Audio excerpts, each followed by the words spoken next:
Hey guys, Radhe Radhe. Welcome to my YouTube channel हर घर सिलाई में आपका स्वागत है। मैं हूँ आपकी अपनी सृष्टि भार्गव और मैं आप सब के लिए लेकर के आई हूँ पार्ट 2 कुर्ती पार्ट 2। तो कुर्ती पार्ट 2 में हम आपको कुर्ती का नाप लिखना सिखाने वाले हैं। कुर्ती का नाप लिखते कैसे, स्टेप बाय स्टेप, जैसे हमने लिया उसी के अकॉर्डिंग हमने लिखना सिखाया। तो गाइस, नाप लिखना भी उतना ही जरूरी होता है जितना नाप लेना। आपको नाप लिखना आना चाहिए, तो हमने इस वीडियो में हिंदी में और इंग्लिश में दोनों में नाप लिखना आपको सिखाया, किस तरीके से हम आपको लिखते हैं, किस तरीके से स्टेप बाय स्टेप सारी चीजें हमने मेंशन की है। तो गाइज, इस वीडियो को बहुत ही ध्यान से देखिए। अगर आपको कोई भी क्वेरी होती है तो आप मुझे को कमेंट बॉक्स में कमेंट कर सकते हैं, ताकि हम अपनी वीडियो में आगे अगर कोई भी प्रॉब्लम है तो उसको सही कर सके। तो थैंक यू गाइज, चलिए चलते हैं। तो गाइज, हम आपको कुर्ती का मेजरमेंट लिखना सिखाने वाले हैं, वो भी हिंदी एंड इंग्लिश में। मेजरमेंट लेना जितना जरूरी है, मेजरमेंट लिखना भी उतना ही जरूरी है, ताकि आपको बहुत अच्छे से समझ में आए, किसी भी तरीके की कोई प्रॉब्लम ना हो। तो चलिए चलते हैं। तो मैं आपको बताती हूँ, जैसे कि सबसे पहले तो हमने नाम नोट डाउन करना है, जिसका भी नाम है। जैसे सुमित्रा का है तो लिखना है मिसेस सुमित्रा।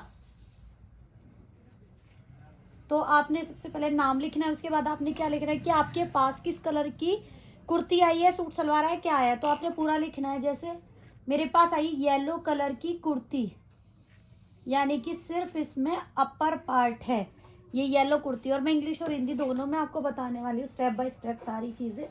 तो चलिए, इसके बाद हम आते हैं, सबसे पहले आती है लेंथ,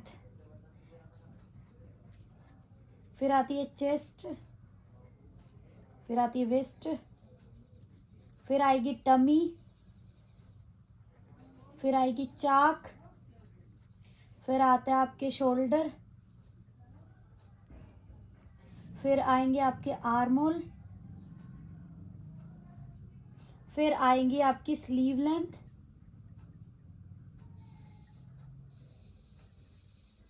फिर आएगी आपकी विड्थ। इसको गोलाई भी बोल सकते हैं, राउंड भी बोल सकते हैं। तो ये आता है आपका कुर्ती के मेजरमेंट में इंग्लिश में। तो इंग्लिश में इसका शॉर्ट फॉर्म क्या रहेगा, लेंथ का रहेगा एल, चेस्ट का रहेगा सी, डब्ल्यू का रहेगा वेस्ट, टी का टमी का रहेगा टी, चाक का रहेगा सी एच, शोल्डर का रहेगा एस एच, आर्मोल का रहेगा ए आर, स्लीव लेंथ का रहेगा एस एल, और विड्थ आप इसको एस डब्ल्यू स्लीव विड्थ भी बोल सकते हैं। ठीक है, ये तो हो गया शॉर्ट फॉर्म, क्योंकि जब कस्टमर आपके पास आएगा तो आप लॉन्ग फॉर्म में लिखने का आपके पास टाइम नहीं होगा, तो आप शॉर्ट फॉर्म में ही लिखोगे। तो अब आ जाता है हिंदी में। तो इसको लिखते हैं लंबाई, फिर आते हैं चेस्ट, फिर आएगा कमर, फिर आता है पेट, फिर चाक, शोल्डर, शोल्डर को बोलते हैं तीरा, बगल, बाजू लंबाई और गोलाई। ये हो गया आपका नाप कुर्ती में। ठीक है, अब इसको शॉर्ट फॉर्म में कैसे लिखते हैं, ये हो गया आपका शॉर्ट फॉर्म। शुरू का आपने वर्ड लिखना, उसके बाद उस पे एक जीरो लगा देना।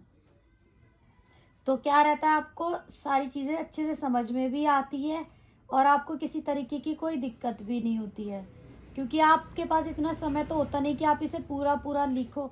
तो शॉर्ट फॉर्म में लिखते हैं इस तरीके से, हिंदी में लिखेंगे ऐसे और इंग्लिश में लिखेंगे ऐसे। तो गाइस, सबसे ज़्यादा फायदा इस चीज़ का होता है कि अगर आप कल को किसी को सिखा भी रहे हो, आप किसी को बता भी रहे हो, तो आपके बिना भी वो इस पैटर्न को बहुत अच्छे से समझ पाएगा। और गाइस, वीडियो को स्किप मत करना, क्योंकि वीडियो डिटेलिंग होती है, इसीलिए वीडियो थोड़ी बड़ी भी होती है। अब आ जाते हैं हम लिखते कैसे हैं। जैसे हमने लिखा एल, लंबाई आई हमारी 42, चेस्ट आई हमारी, चेस्ट में दो होता है, अपर चेस्ट और लोअर चेस्ट, तो लिखेंगे चेस्ट वाले पोर्शन में ही। तो अपर चेस्ट को जैसे 32 आई तो 32 लिख के इसे राउंड कर देंगे, एंड जो उसके जो अपर चेस्ट, जो लोअर चेस्ट होगी उसको हम साइड में लिख देंगे। फिर आती है कमर, कमर आई इनकी 30, टमी आई इनकी 34, चाक आता है 12, 13, 14, कितने भी हो सकते हैं, वो आप कस्टमर से पूछिए। जो मिनिमम होता है वो 14 होता है, तो 14 ही लिखने।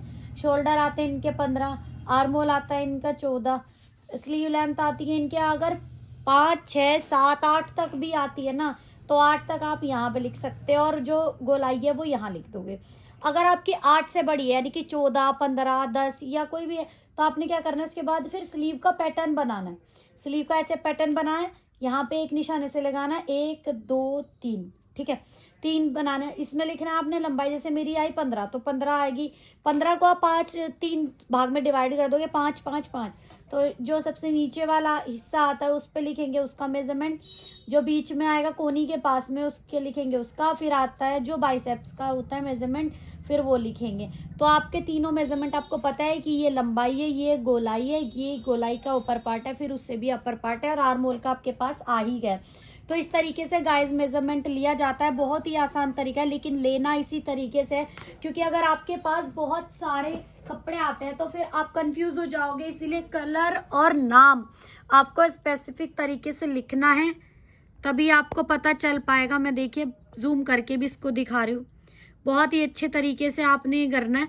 इसी तरीके से अगर फिर भी आपको कोई क्वेरी होती है तो आप मुझे कमेंट बॉक्स में लिख सकते हैं। एंड दोबारा आपको किसी भी मेजरमेंट को लिखने के लिए क्या पैटर्न होता है वो चाहिए तो आप मुझे कमेंट बॉक्स में लिखिए, ताकि मैं आपके लिए वीडियोस बना सकूं। And thank you guys.